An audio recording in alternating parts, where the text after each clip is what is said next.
Canal Evangelho Puro e Verdadeiro. Se inscreva no canal, curta, compartilhe, acione o sininho e receba essa palavra em nome de Jesus. Quero agradecê-lo pela oportunidade. Deus continue abençoando ao pastor Paulo. Muito obrigado pela oportunidade. Quero também fazer menção do nosso pastor Wellington Júnior, sua esposa e irmã Lídia. Deus continue abençoando nosso pastor. Louvo ao Senhor pela minha esposa que está me acompanhando, está nos acompanhando aí em nossa casa com os meus filhos. Irmãos, vamos ler o capítulo 4, Marcos, capítulo 4, a partir do versículo de número 3, capítulo 4 de Marcos, a partir do versículo de número 3, diz-nos assim: escutai, saiu o semeador a semear, semeando ele, parte da semente caiu à beira do caminho, e vieram as aves do céu e a comeram. Outra caiu sobre pedregais, onde não havia muita terra. Logo nasceu, porque não tinha terra profunda. Saindo, porém, o sol, queimou-se e secou-se, porque não tinha raiz. Outra parte caiu entre espinhos, e crescendo os espinhos, a sufocaram, e não deu fruto. Outra caiu em boa terra, e deu fruto, germinou, cresceu, produzindo a 30, a 60 e a 100 por um. Amém. Queridos irmãos, este texto que nós lemos trata de uma parábola que Jesus, mais uma vez, estava contando aos seus discípulos. E eu quero dizer para os irmãos que nos ouvem, que esta parábola, ela não é nenhum mistério para nós. Porque o próprio Senhor Jesus, ele, ao contar esta parábola, ele salienta dizendo que ela não é nenhum mistério para nós, para os discípulos. E ele vai se referir aos discípulos dizendo: a vós outros é dado o conhecer os mistérios do reino de Deus. Então, as escrituras sagradas, Deus nos concedeu a graça de poder entendermos. Os mistérios de Deus é para os cristãos, os servos, os nascidos de novo.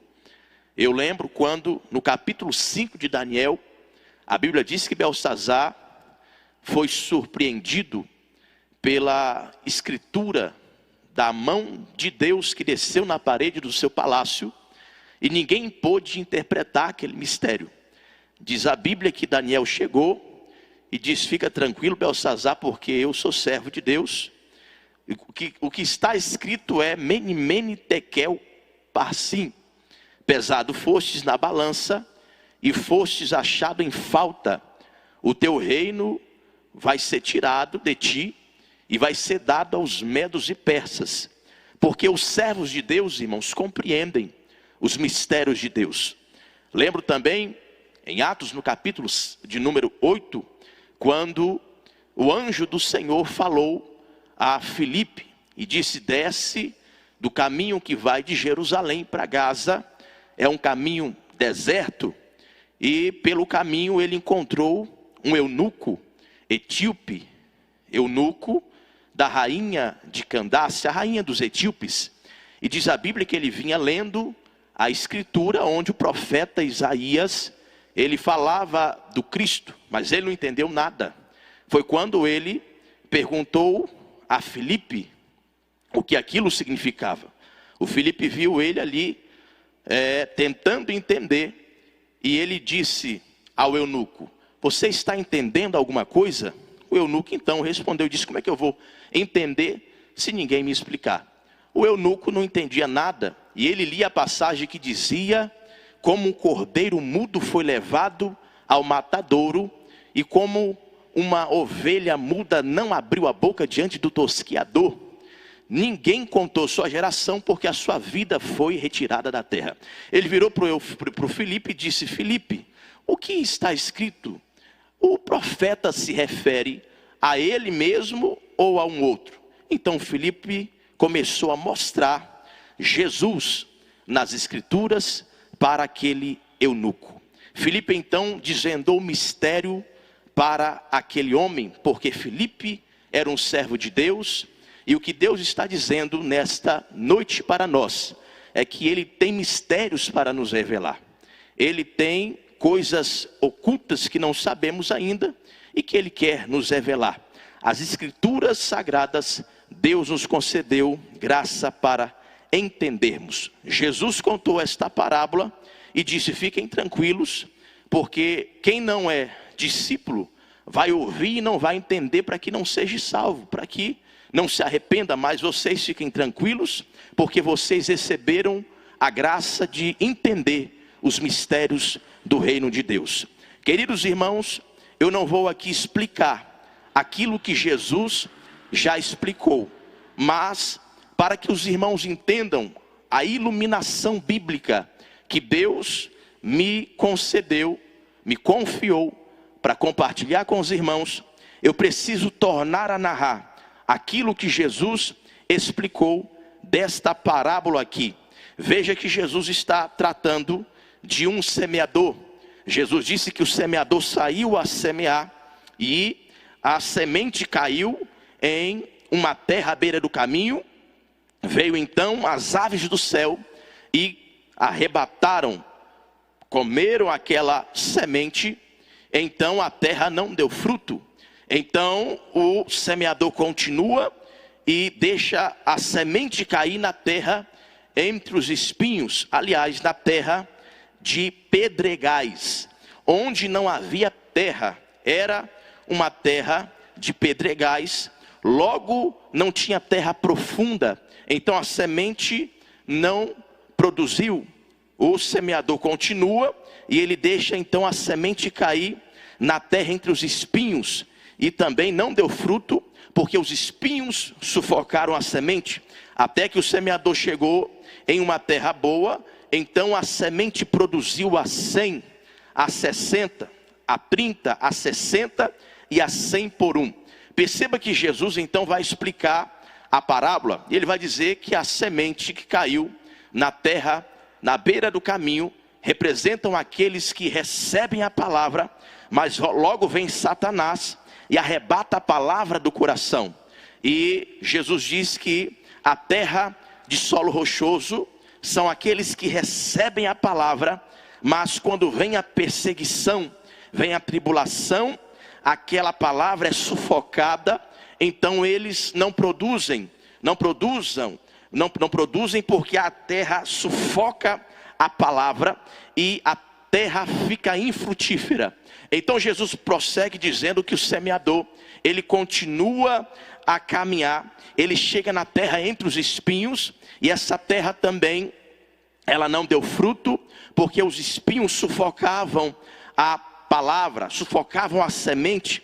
Estes representam aqueles que recebem a palavra, mas com a fascinação das riquezas, com a ambição pelo dinheiro, logo a palavra é sufocada, e eles se escandalizam e não produzem nenhum fruto.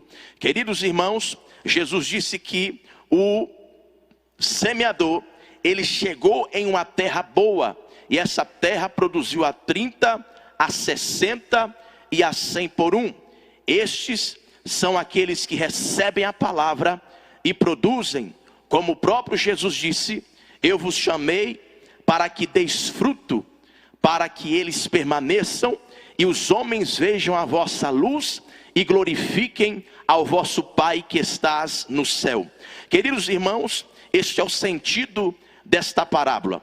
Mas eu quero, segundo uma iluminação do Espírito, vos dá um segundo sentido para esta parábola e, segundo a revelação de Deus, aplicar nas nossas vidas, na tua vida que está aí ouvindo esta palavra.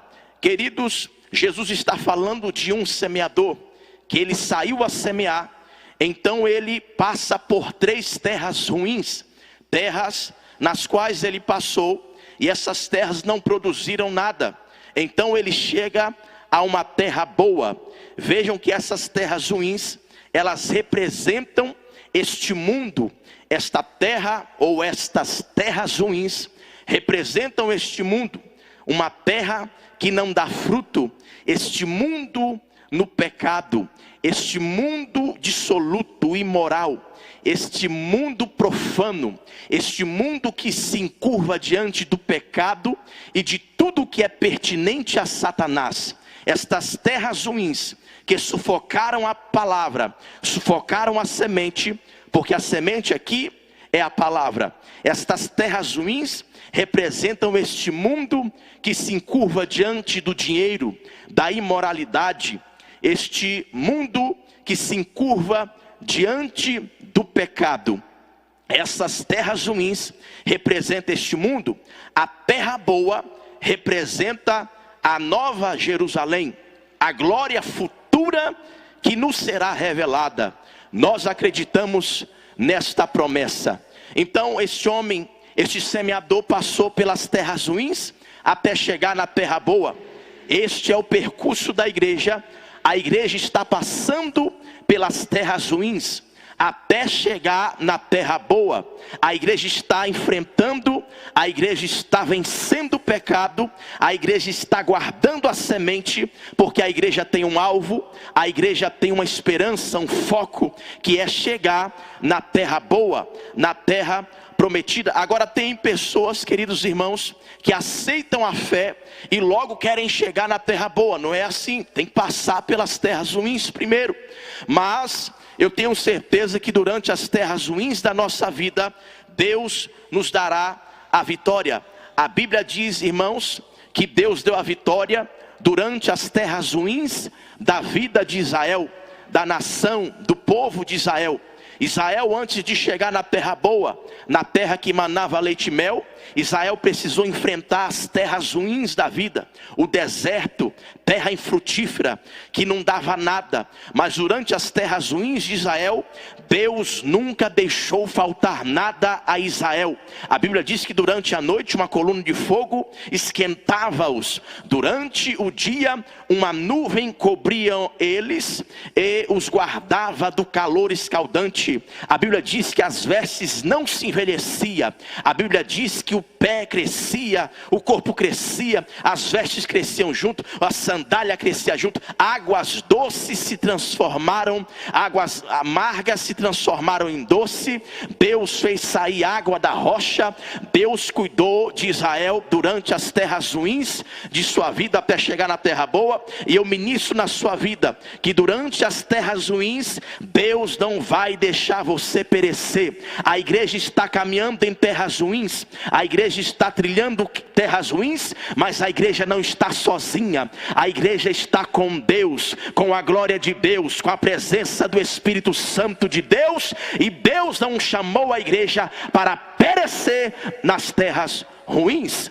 Deus te chamou e te garantiu que você é mais do que vencedor. Queridos irmãos, a Bíblia diz que esse homem, esse semeador, caminhava até a terra boa. Vejam bem, queridos irmãos, esse homem estava com a semente. A razão pela qual ele caminhava era a semente. Ele levava a semente consigo. Se ele não tivesse semente, ele não teria razões para caminhar. Imagine comigo, se ele, sendo um semeador, tivesse ou não tivesse as sementes em suas mãos, ele não teria inspiração, nenhuma razão para continuar caminhando, encontrando uma terra boa para semear, se ele não tivesse semente. A semente dava alegria, dava inspiração, dava a ele uma direção para que ele continuasse caminhando. Queridos irmãos, a semente nós não perdemos, não podemos perdê-la, porque é justamente a semente que nos dá razão, que nos alegra, que nos inspira, que nos dá força, que nos dá um norte, que nos dá uma direção para continuarmos caminhando até chegarmos na terra boa. O mundo quer tirar esta semente de nós, porque se a semente sair da nossa vida, nós não teremos mais razões, não teremos mais alegria, não teremos mais motivação para continuar caminhando, esperando a terra boa. É por isso que o mundo está querendo tirar a semente de nós, para que a gente não prossiga caminhando até a terra boa. Mas, queridos irmãos, a Bíblia nos faz uma promessa muito linda. Porque enquanto muitos estão deixando a semente, sair da sua vida, estão deixando o mundo roubar a semente, a palavra da sua vida.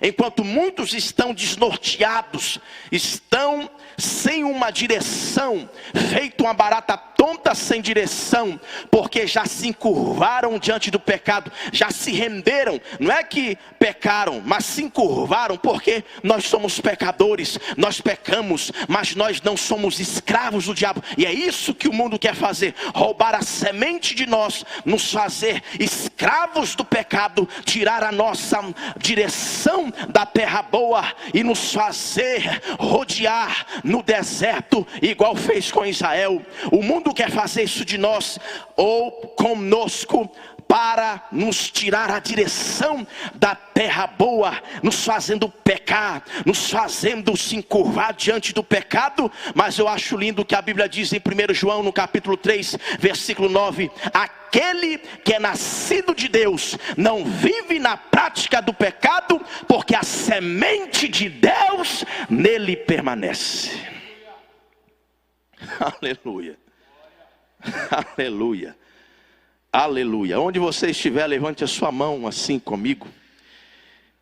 Em o nome do Senhor Jesus, não deixa o mundo roubar esta semente, porque enquanto ela estiver na sua vida, este mundo não vai te parar. Nada vai te parar. Jesus disse para os fariseus: vocês são descendência de Abraão, mas não são filhos de Deus, porque vocês querem me matar. Sabe por quê? Porque a palavra de Deus não penetra em vocês. Vocês são filho do diabo. Irmãos, enquanto isso Paulo disse: olha, que a palavra de Deus habite em vós abundantemente. Queridos irmãos, enquanto nós amarmos a palavra e estivermos apegados à palavra, o mundo não vai nos vencer, porque o que é nascido de Deus, o mundo não vence. E nós vamos continuar caminhando até chegar à terra boa. A igreja não vai perecer durante as terras ruins desta vida. Nós estamos passando por tribulações, nós estamos passando por dificuldade, por uma crise, mas nós continuamos caminhando, porque nós estamos apegados à palavra. A palavra está dentro de nós, a palavra está gerando alegria, está gerando esperança, está gerando, aleluia, em nós a esperança da glória futura, e que nós estamos aqui apenas peregrinando, mas nós vamos chegar na terra boa. Bendito seja o nome do Senhor Jesus Cristo. Aquele homem era semeador. Jesus não disse que um homem saiu a semear. Jesus disse: e o semeador saiu a semear. Era alguém que entendia do ramo, era alguém que entendia do que estava fazendo, qual tipo de terra era boa para que ele pudesse semear. Não era um homem, era um semeador. Foi assim que Jesus narrou a parábola. Então, por que ele perdeu ou deixou cair as sementes em terras ruins, se ele sabia qual terra era boa para plantar ou para deixar cair aquelas sementes? Irmãos, o que eu entendo aqui na verdade é que não foi por conta própria que aquelas sementes caíram, não foi por livre e espontânea vontade, mas durante aquelas terras ruins, eu acredito que aquelas sementes se perderam naquele caminho. Eu acredito que aquele semeador deixou, pela dificuldade das terras ruins, aquelas sementes se perder naquelas terras. Porque durante as terras ruins da nossa vida, muitas coisas se perdem. Durante as terras ruins da nossa vida, muitas coisas se perdem. Nós estamos vivendo momentos de crise, momentos de pavor. O mundo está apavorado. Muitos têm perdido esperança, muitos têm perdido alegria, têm perdido sonhos, muitos têm perdido a vida, porque durante as terras ruins muitas coisas se perdem. Muitas coisas se perdem. Mas o Deus que nos chamou, Ele é poderoso para restituir tudo o que você tem perdido nas terras ruins. O Deus que nos chamou e nos nomeou, o Deus que nos fez propriedade sua, o Deus que nos fez nascer de novo, o Deus que nos encheu do Espírito Santo, Ele é poderoso para restituir. Você não perdendo a sua santidade, o seu temor, não perdendo o amor pela palavra e nem a esperança, o diabo pode roubar tudo de você. Se ele não roubar a sua santidade, ele não roubou nada. O diabo tirou tudo de Jó, mas não tirou a santidade, não tirou o espírito de adorador.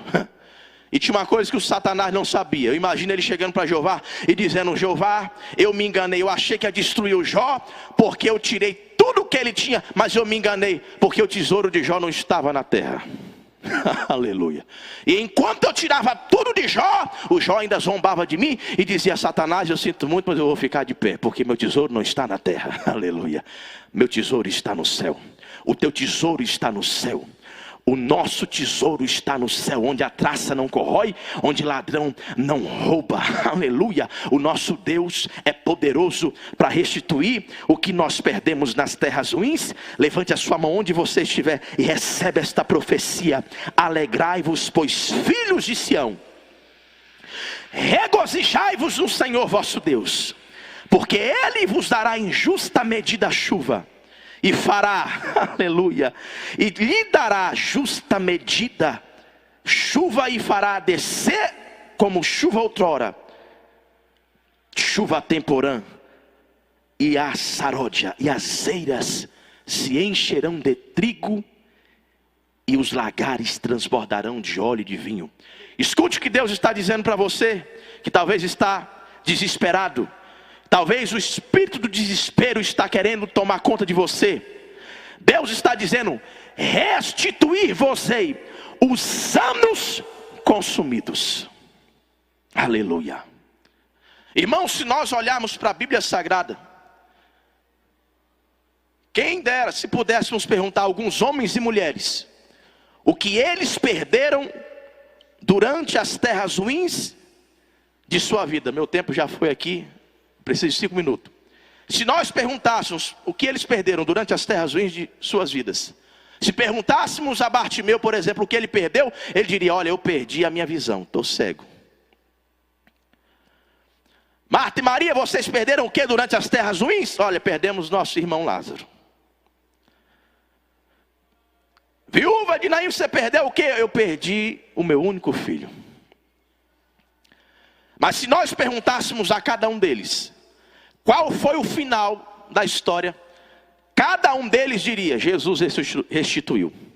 Jesus restituiu. Jesus restituiu. Como é que é, Bartimeu? Pois é, eu era cego, mas ele chegou aqui em Jericó e eu gritei: filho de Davi, tem compaixão de mim, e hoje eu estou enxergando. Jesus restituiu. Como é que é, viúva de Naim? Pois é, eu estava saindo com o enterro do meu filho, com a multidão, ele vinha com a multidão de lá para cá, e ele tocou no esquife, meu filho levantou vivo, o meu filho foi restituído. Como é que é, Marta e Maria? Pois é, o nosso irmão Lázaro estava morto há 4 dias, mas ele chegou aqui, gritou: Lázaro, sai para fora! E nosso irmão levantou vivo e saiu da sepultura. Jesus restituiu. Jesus vai restituir. Fique tranquilo. Fique na posição. Aleluia. Persevere. Caiu, levanta de novo. Aleluia. Pecou, pede perdão. Sangue purifica. Mas fica na posição. Fica na posição. Jesus restituirá. Eu não sei o que você perdeu. Se foi a vida espiritual. Se foi a vida de oração. Eu não sei se você perdeu a esperança. Não perca não. Jesus vai restituir tudo. Eu não sei o que você perdeu, mas o nosso Deus é Deus de restituição. Vou encerrar aqui. Feche os seus olhos. Eu não vou conseguir chegar na parte do Cristo, mas eu já falei muito dele, graças a Deus, durante a mensagem toda, né, meu pastor? Eu gosto de finalizar com a cruz, mas outro dia nós finalizamos. Vamos orar. Feche os seus olhos. Bendito Deus, eterno Pai, nós estamos vivendo as terras ruins, mas nós somos igreja. Nós não vamos perecer como o mundo está perecendo. Bendito Deus e eterno Pai, onde estiver um crente me ouvindo, um não crente, Senhor, toca, meu Senhor Jesus Cristo. Meu Deus, onde estiver um servo teu, uma serva tua, toca com esperança. Meu Deus, tira o espírito de desespero. Tira, Senhor Jesus Cristo, repreenda o espírito suicida, no nome santo de Jesus Cristo. No lugar da angústia, no lugar do desespero, encha com teu Espírito Santo, Senhor, no nome santo de Jesus Cristo. Senhor, enche-nos com a tua palavra, enche-nos com teu Espírito. Senhor, meu Deus, o Senhor venceu o mundo, Senhor Jesus. O Senhor se vestiu de carne, Deus preparou um corpo para ti. E tu viestes ao mundo, venceu o pecado, venceu o mundo, venceu a carne, venceu o sistema, venceu Satanás, para que nós também vencêssemos. Porque se o cabeça venceu, o corpo também vence. Se a cabeça venceu o pecado, o corpo também vence. O Senhor venceu, para que nós vencêssemos também, Senhor. Nós não temos razões para voltar atrás, nós não temos razões para desistir, e para dizer que não podemos mais prosseguir, para dizer que não conseguimos mais avançar. Nós não temos razões para isso, porque há poder no teu sangue, há poder no teu sangue para nos justificar, nos tirar toda a culpa, nos renovar, nos restaurar. Restaura esta vida que me ouve nesta noite, em nome de Jesus. Deus abençoe a sua vida, no nome santo de Jesus. Meu pastor, muito obrigado.